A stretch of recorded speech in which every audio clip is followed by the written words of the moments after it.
Kota Palembang kembali berstatus zona merah atau berisiko tinggi dalam peta risiko penularan COVID-19.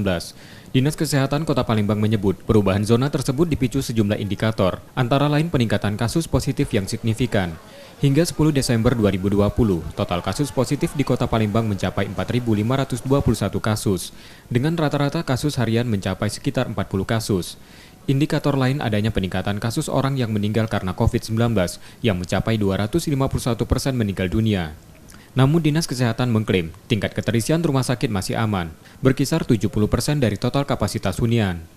Peningkatan kasus COVID-19 juga akibat semakin abainya masyarakat dalam menjalankan protokol kesehatan, seperti tidak memakai masker dan menjaga jarak.